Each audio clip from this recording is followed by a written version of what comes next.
Bueno, continuamos con nuestra clase. Entonces, habíamos visto que la ley de Gauss expresa el flujo a través de una superficie cerrada y lo relaciona con las cargas internas que se encuentran dentro de la superficie.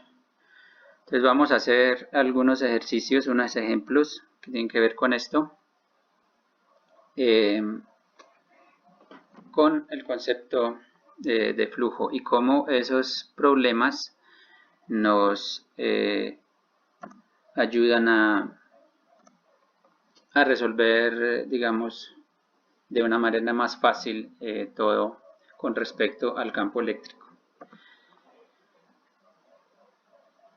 Un ejemplo, entonces vamos a hallar el campo eléctrico de un alambre delgado, infinitamente largo y recto, cargado con densidad de carga lambda, a una distancia del alambre. Este problema ya lo habíamos resuelto, inclusive gastamos casi una clase resolviendo el problema. Entonces, sabemos que pues dibujamos el alambre. Sabemos que ese alambre tiene simetría cilíndrica. Entonces aquí tenemos el alambre, está cargado con carga positiva.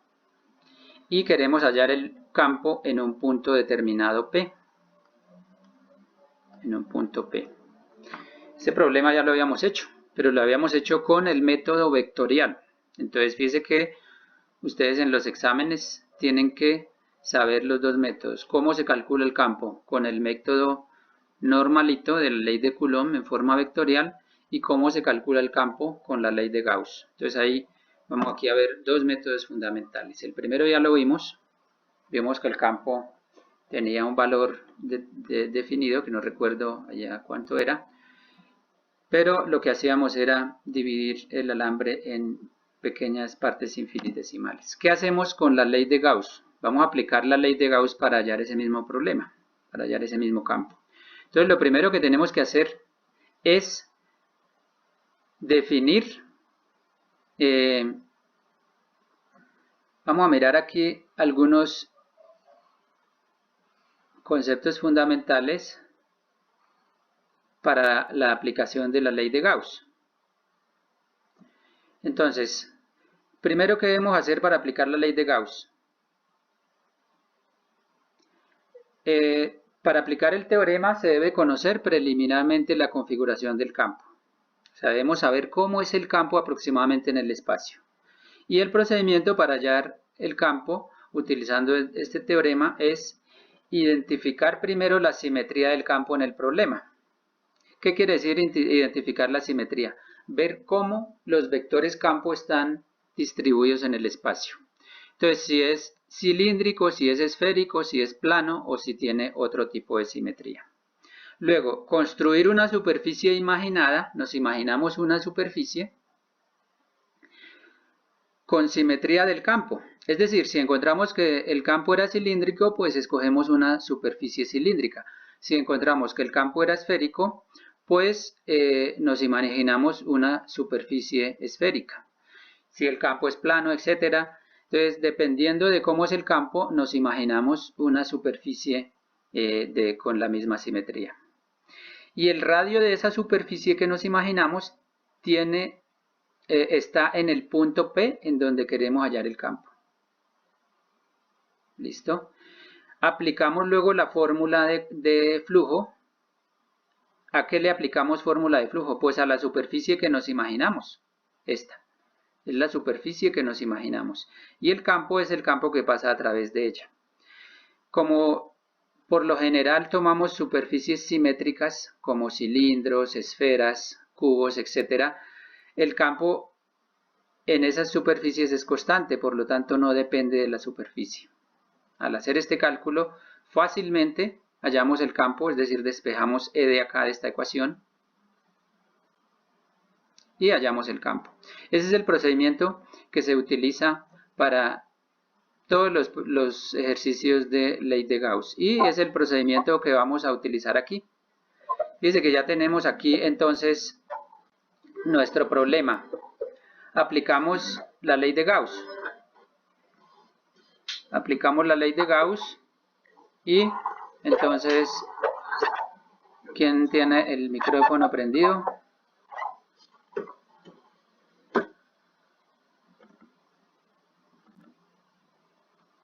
Aplicamos la ley de Gauss, entonces ¿qué debemos? Identificar primero cómo es la simetría del campo. Aquí ya la identificamos. Obviamente un hilo infinito o un alambre infinito cargado pues tiene una simetría cilíndrica. Entonces lo que tenemos que hacer para hallar el campo en este punto es imaginarnos una superficie cilíndrica. Nos la imaginamos a esa superficie cilíndrica o a esa superficie que nos imaginamos se le llama superficie gaussiana. O sea, esta superficie en el problema no existe. Esta no la imaginamos para que nos ayude a resolver el problema. Luego de imaginarnos esa superficie, le calculamos el flujo del campo a través de esta superficie. Entonces, siempre esa superficie que nos imaginamos debe ser lo más simple posible, concéntrica, para que nos ayude a resolver el problema. Igual tenemos esa libertad porque es una superficie que no pertenece al problema. Ella no la imaginamos, es imaginaria. Listo, y después de resolver el problema ella ya no existe, la tomamos simplemente como una ayuda para resolver el problema. ¿Por qué no tomamos una superficie infinita? Porque el alambre es infinito.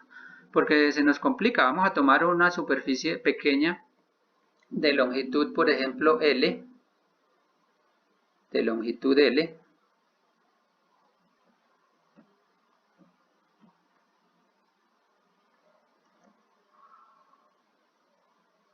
y le calculamos el flujo. Entonces el flujo a través de esa además de eso, el radio de la superficie coincide con el punto en donde queremos hallar el campo. Entonces le calculamos el flujo. Sabemos que el flujo a través de cualquier superficie se puede sumar como el flujo a través de las diferentes formas de superficie que tiene esa superficie entera. Entonces aquí tenemos tres superficies, la superficie lateral y las dos tapas del cilindro. Entonces le calculamos el flujo a través de, primero, de la superficie lateral y de las dos tapas. ¿Qué pasa con las dos tapas? Recordamos, flujo es igual a la integral de E por ds, el producto punto del campo por ds.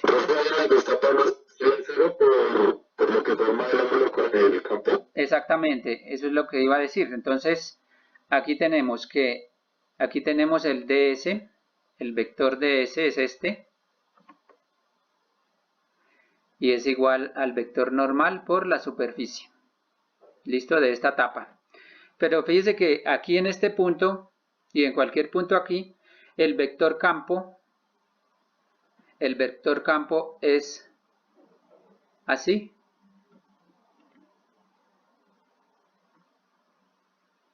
Este es el vector campo. O sea que hay un ángulo de 90 grados entre el vector campo y el vector superficie. O sea que el flujo correspondiente a esta tapa es 0. Lo mismo pasa con la tapa de abajo. El vector campo tiene un ángulo de 90 grados con el vector de S. Por lo tanto, también es 0. Entonces aquí tenemos que el flujo a través de esta tapa es 0 y el flujo a través de esta tapa también es 0. Lo que no sucede aquí, fíjese que en cualquier parte, tome yo donde tome el punto, el vector no es, aquí el vector campo, y el vector n,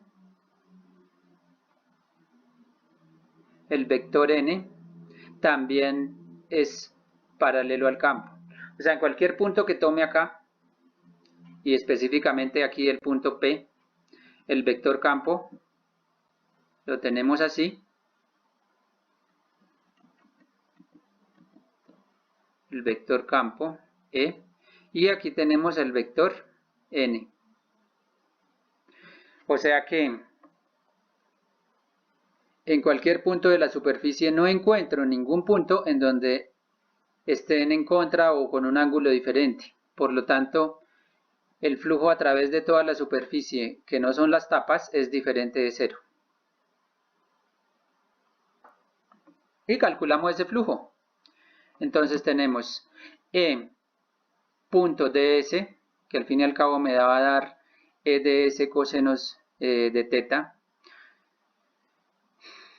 Tomamos una longitud L determinada del cilindro. Por el concepto de densidad superficial de carga, como aquí nos dieron lambda en el enunciado, entonces lambda es igual a Q sobre L. Lambda es la carga que hay aquí distribuida en el alambre, ese es lambda, en unidad de longitud. Entonces tenemos toda la carga sobre toda la longitud, que nos daría pues infinito sobre infinito, pero por otro lado también podemos tomar una porción, y como es constante, entonces es igual a la carga interna dividido entre la longitud interna, o sea, carga interna sobre la longitud L. De aquí despejamos carga interna, nos queda que es igual a lambda por L. Entonces volvemos a la fórmula de flujo. Flujo es igual a E por ds. E no depende de S, la sacamos de la integral. Y eso por la ley de Gauss nos da Q interna sobre epsilon sub 0. Entonces, aquí tenemos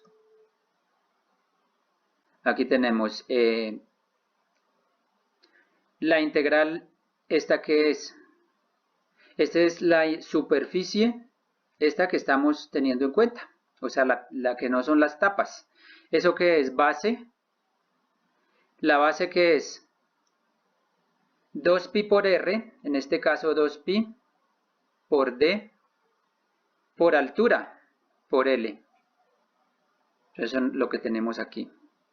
Y eso es igual a la carga interna sobre epsilon sub 0. Despejando el campo, entonces nos da que E es igual a lambda sobre 2pi epsilon sub 0 por d.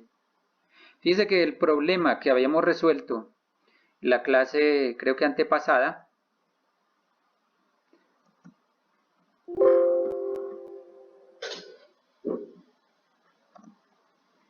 nos daba el mismo resultado.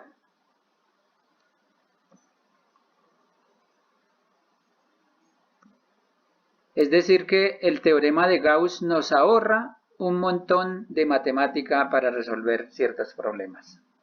Obviamente tenemos que tener algunas condiciones, como conocer por ejemplo el campo preliminarmente, que no en todos los problemas se da. Vamos a hacer otro ejemplo. Dice hallar el campo eléctrico de un plano infinito cargado con densidad de carga sigma a una altura h del plano. Perdón. Hallar el campo eléctrico de un plano infinito cargado con una densidad de carga sigma a una altura h del plano. Este problema lo tenían ustedes de tarea después de hacer el anterior, por el método vectorial, por el método normal. Y está en el libro como un ejemplo. Entonces podemos hallar el campo de este plano en un punto P. De la forma vectorial, utilizando la ley de Coulomb directamente, pues se nos hace un problema largo, pero se puede hallar. ¿Cómo lo haríamos desde el punto de vista de la ley de Gauss? Entonces, primero identificamos la simetría del campo. Sabemos que si es un plano infinito, por el concepto de las líneas de campo, miremos que una de las propiedades de las líneas de campo es que son perpendiculares a la superficie. Entonces aquí tenemos una superficie y la línea de campo tiene que ser perpendicular. Y son continuas.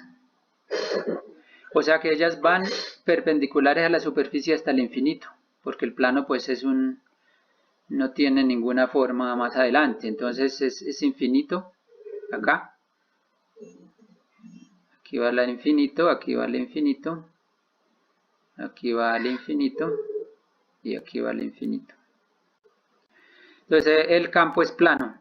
Escogemos una superficie que nos ayude a resolver el problema. Pudimos haber escogido un cubo, pero bueno, yo también puedo escoger un cilindro como el de arriba. Me desconectan el micrófono, por favor. Entonces, ¿cómo calculamos el flujo? Ponemos primero de tal manera que la superficie coincida con el punto P en donde queremos hallar el campo. Queremos hallar el campo aquí.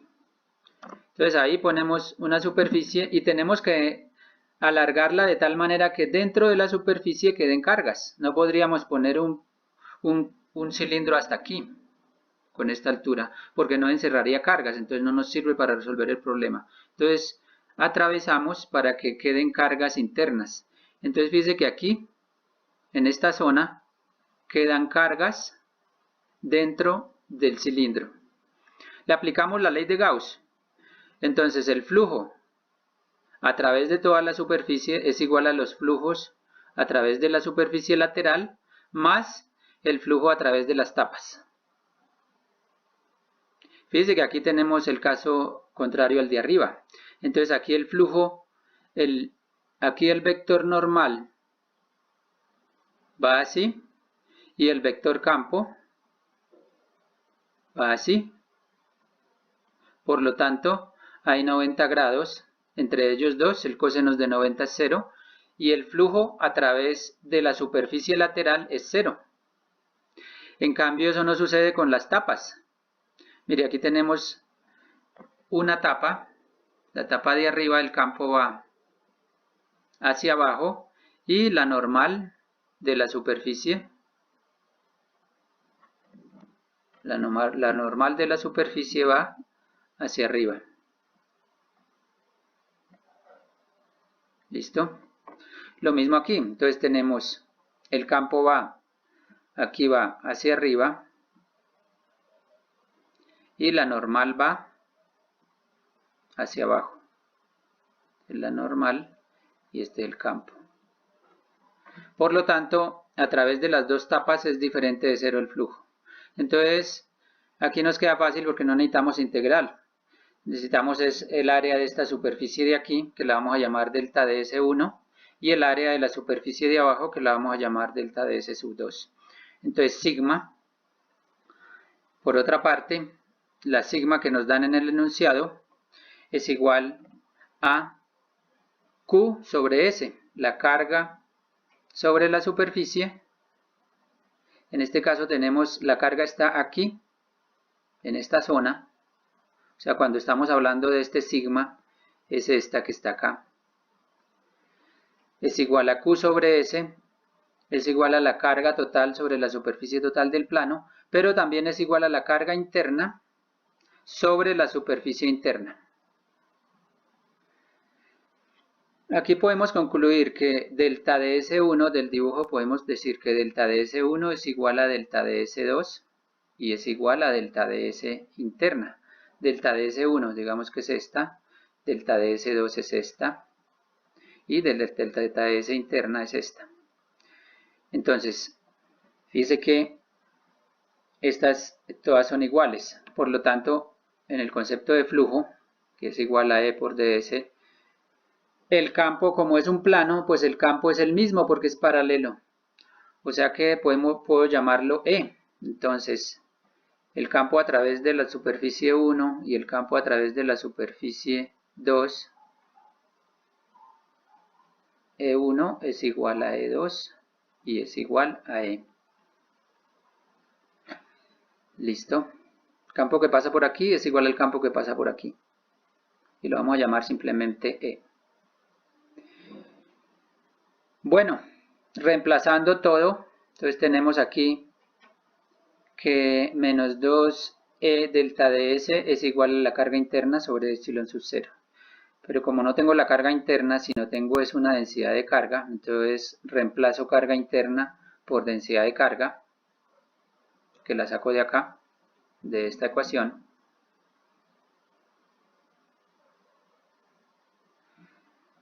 O sea que carga interna es igual a sigma por delta de S sobre epsilon sub 0.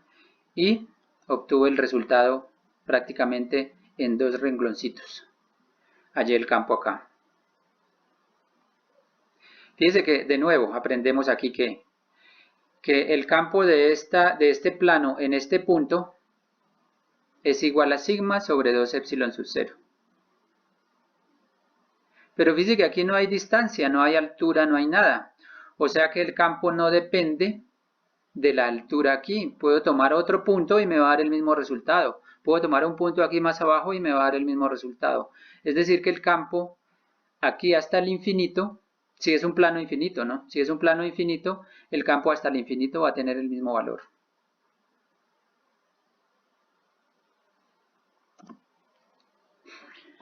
Entonces, conclusión, la ley de Gauss nos ahorra mucho tiempo en la solución de problemas. A ver si puedo borrar esto aquí. Vamos a hacer otro problema. Entonces dice, una carga Q está uniformemente distribuida en el volumen de una esfera maciza de radio R. Luego de ella se extrae una esfera más pequeña formando una cavidad como muestra la figura. La distancia entre los dos centros es d, hallar el campo eléctrico dentro de la cavidad y dibujar el campo eléctrico dentro de la cavidad. Entonces vamos a mirar el dibujo. Para la solución que tenemos, entonces aquí tenemos el dibujo, tenemos una esfera cargada y le vamos a sacar dentro de la esfera una esferita pequeña, o sea que va a quedar un hueco ahí dentro de la esfera. Nos piden hallar el campo aquí dentro de este hueco. La pregunta es, ¿hay campo ahí o no hay campo? Si yo quito una esfera llena de carga, la quito de ahí. Desde luego que sí hay campo, porque es el campo de la esfera, de lo que quedó de la esfera, aquí también hay campo, porque el campo se distribuye por todo el espacio, por dentro de la esfera y por fuera de la esfera. O sea que si esta esfera está llena de cargas, entonces aquí, así quite una esfera, haga un hueco ahí, pues igual va a haber campo. Entonces la pregunta que hace el problema es determinar el campo aquí en esta cavidad. A primera vista pues es un problema difícil. O sea, si lo hacemos con vectores nos vamos a gastar ahí un buen tiempo haciendo el problema. Entonces fíjese que la ley de Gauss nos ayuda a resolver este problema de una forma más simple y corta. Entonces, ¿qué es el campo? ¿Cómo se calcularía el campo aquí en esta cavidad? Entonces vamos a partir del concepto de que el campo es un vector y se somete al principio de superposición de vectores. Es decir, que el campo aquí en esta cavidad es igual al campo que genera la esfera como si no hubiese hueco. Entonces vamos a decir que el campo, voy a dibujar otra vez aquí rápido la esfera con el hueco. El campo en cualquier punto ahí, el campo E, es igual al campo en ese punto mismo, como si no hubiera hueco, menos el campo del hueco o de la esfera que yo quité ahí. Así se hace, digamos, esta solución de esos problemas cuando tenemos una que no son totalmente simétricos. Este ejercicio no es simétrico, o sea, no tenemos una simetría esférica aquí, porque al quitarle un poco de carga aquí se vuelve asimétrico. Entonces, lo que hace uno es dividir el problema en problemas simétricos. Este es simétrico y este es simétrico. Calcula uno primero el campo de la esfera como si no hubiese hueco ahí en ese punto, y luego le calcula el campo de la esfera que quitó.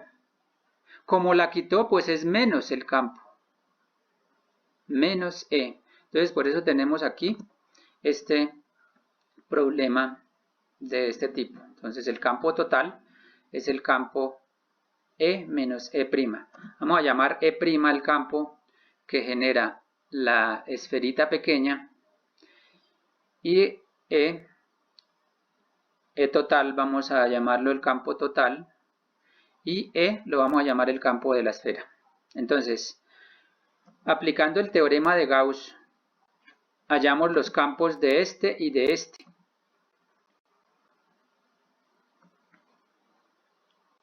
Fíjense que para hallar este campo, en este punto de la esfera, entonces aquí tenemos la esfera grande y vamos a hallar el campo aquí. Resulta que nosotros podemos construir otra esferita aquí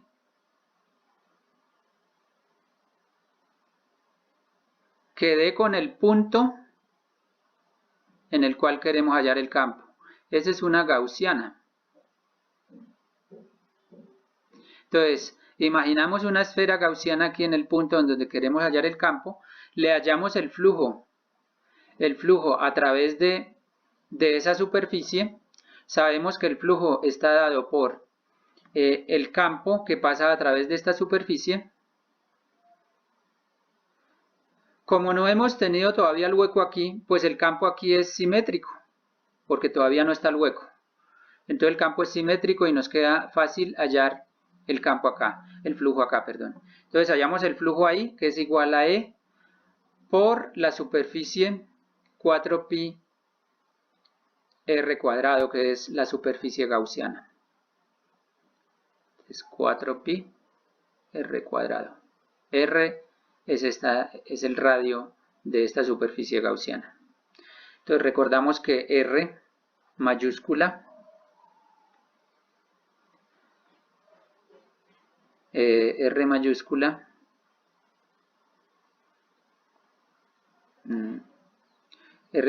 es el radio de la esfera grande. Es un radio definido. Entonces tenemos, por la gaussiana pasaría el campo E por 4pi epsilon sub 0, 4pi, perdón, r cuadrado, y eso por el teorema de Gauss es igual a la carga interna, es decir, la carga que está aquí dentro de la superficie gaussiana sobre epsilon sub 0. Por el concepto de densidad de carga, sigma, tenemos que es igual la carga total sobre el volumen total es igual a la carga interna sobre el volumen interno. De aquí despejamos carga interna y nos da que es igual a la carga a Q, que es la carga que nos dicen que tiene todo el cilindro, Q, perdón, la esfera, por 4/3 de pi r al cubo sobre 4/3 de pi r al cubo. ¿Por qué? Porque es B interna sobre B total. Se nos va a 4/3 de pi y nos queda Q, R cubo sobre R cubo. Ya hallamos Q interna, entonces la ponemos dentro de la ecuación de Gauss. La ponemos acá y despejamos el campo. Entonces el campo nos da esta expresión que está acá. Vamos a llamar esa la ecuación 1, porque ese todavía no es el resultado, ese es el campo que genera la esfera en el punto P, aquí en este punto, pero sin el hueco, o sea, todavía el hueco no está. Entonces vamos de la misma manera a calcular el campo que genera la esferita que sacamos. Vamos a calcular ese campo.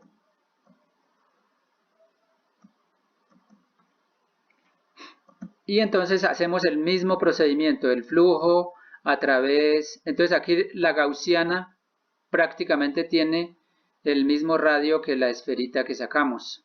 Entonces calculamos el flujo a través de esta superficie, aquí calculamos el flujo, aquí tenemos un campo simétrico, ese es este es el radio de la superficie, que el R lo vamos a llamar R', y la carga interna prima, que es la Q interna prima que hay aquí. Q' interna. Hacemos el mismo procedimiento y vemos que la carga interna es igual a R' al cubo sobre R cubo. Desde luego nos va a dar casi el mismo resultado, excepto que aquí teníamos un radio R y aquí tenemos un radio R'. Entonces fíjense que nos dio el mismo resultado. Entonces tenemos aquí esta ecuación. Vamos a llamar 2.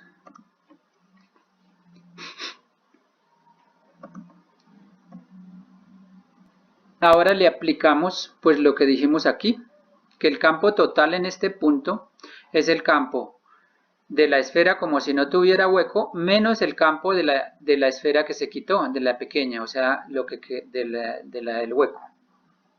¿Listo? Y aplicamos esto. Entonces simplemente matemáticamente y de forma vectorial restamos el campo de la esfera grande menos el campo de la esfera pequeña. Y nos va a dar, pues, vemos que la expresión aquí nos faltó la Q, ¿no? La expresión aquí Q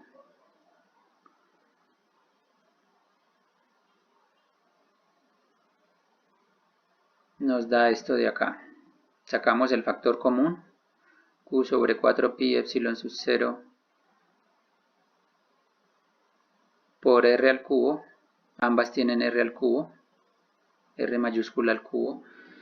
Y lo único que se diferencia es que aquí tenemos R y aquí tenemos R'. Entonces restamos R menos R', nos da un vector D. Ahorita miramos qué significa ese vector D. Entonces el campo total al fin y al cabo nos da Q sobre 4pi epsilon sub 0 por R al cubo y por el vector D. Resulta que ese vector D es un vector paralelo al radio de la esfera. Entonces volvamos aquí a esta ecuación. Nos dio esto. ¿Listo? Y en el dibujo, aquí vamos a mirar en el dibujo qué es cada uno de estos vectores que hay aquí. Entonces tenemos que, ¿cuál será el vector R? El vector R es el vector desde, digamos, desde el centro hasta el punto donde se quiere hallar el campo de la esfera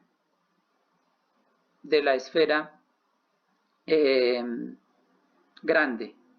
Y el vector R' es el vector desde el centro de la esfera pequeña, en este caso el hueco aquí, hasta el punto donde se quiere hallar el campo.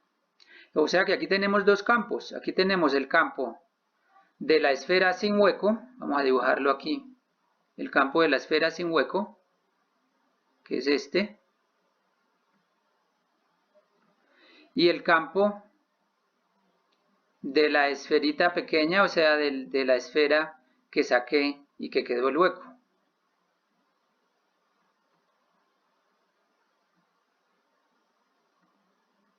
Entonces aquí tenemos E, el campo de la esfera grande, y aquí tenemos E'. Esta es de acá. Pero resulta que el E total, ¿hacia dónde va? El E total va, como lo dibujo acá,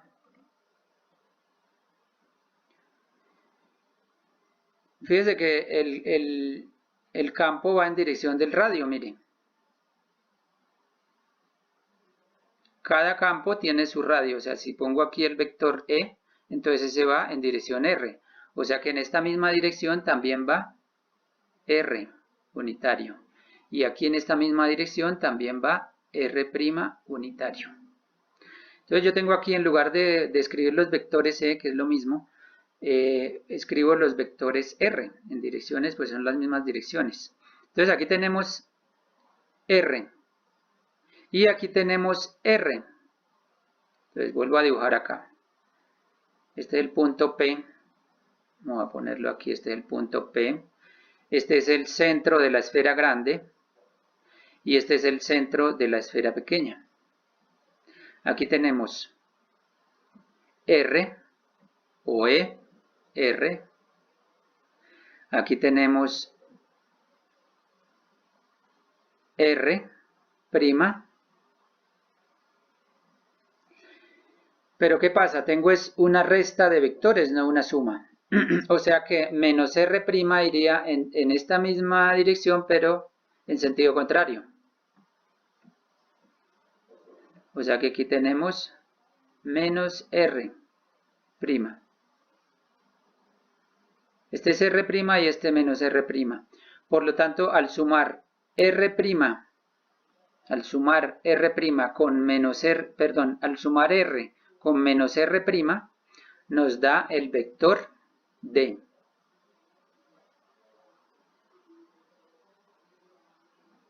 O D unitario. No, perdón, sí. D unitario. Pues si tenemos vectores R completos, pues D es completo. ¿Listo? Conclusión, ¿qué pasa? O sea que si yo tomo otro punto diferente a este, resulta que me va a dar el mismo análisis. O sea, todos los vectores de aquí en esta cavidad son paralelos. Y son paralelos al radio de la esfera grande.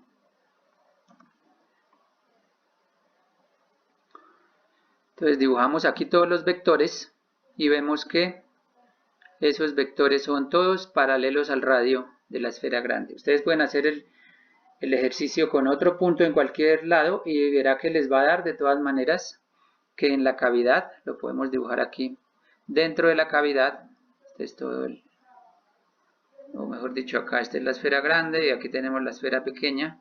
Dentro de la cavidad todos los vectores campo son paralelos al radio. Es decir, si el radio es este, entonces los vectores campo aquí son paralelos al radio. Tienen la misma dirección que el radio. Y fíjese que un problema tan un poco complejo como este, relativamente en cortos pasos se hace con la ley de Gauss. Entonces esas digamos que son los privilegios que tiene la ley de Gauss en este sentido. No sé si tengan alguna pregunta al respecto. O todo está entendido o les hago un resumen grande así de cómo se resuelve este problema. Profe, ¿y este tema también entra en el parcial? Sí. Claro, ley de Gauss para resolver problemas de hallar el campo. La ley de Gauss nos sirve para hallar el campo eléctrico, pero de una forma más corta. Entonces en el examen entraría pues a hallar campos de la forma vectorial. Obviamente pues tendré en cuenta el tiempo que tienen ustedes, entonces el problema se puede, fíjese que este problemita de aquí pues no nos duró mucho tiempo, no sé, unos 20 minutos creo.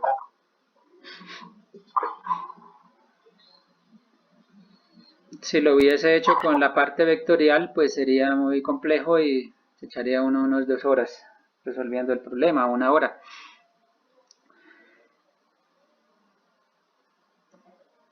Entonces, conclusión, el teorema de Gauss pues nos ayuda a resolver problemas de una forma más corta para hallar el campo. Las condiciones que debe tener para aplicar la ley de Gauss es que debo conocer preliminarmente la simetría del campo. En el ejercicio primero conocíamos que o adivinamos que la simetría del campo de este alambre es cilíndrica. La simetría del campo de este plano es plana. Todos los vectores son paralelos. Aquí arriba los vectores forman, digamos, una configuración cilíndrica si lo miramos desde afuera. Aquí todos los vectores son paralelos, entonces una configuración de simetría plana. Y en el último ejercicio tenemos, digamos que subdividimos el problema en dos, los cuales los dos tienen simetría esférica. Fíjese que el problema final no tiene simetría esférica, porque es un campo, digamos que aquí va a variar en otras partes del espacio va a variar el campo, entonces tenemos un sistema asimétrico. Pero si lo dividimos en dos, podemos encontrar dentro de él dos sistemas simétricos de simetría esférica. Entonces, digamos que también podemos resolver problemas que no totalmente sean simétricos, pero que los podamos dividir en partes simétricas, como es el caso del ejemplo aquí, muy claro. Este problema lo dividimos en dos partes simétricas y lo pudimos resolver. Y hallamos el campo total. El campo total en el agujero es igual a Q por el vector D sobre 4 pi epsilon sub 0 por el radio de la esfera grande al cubo.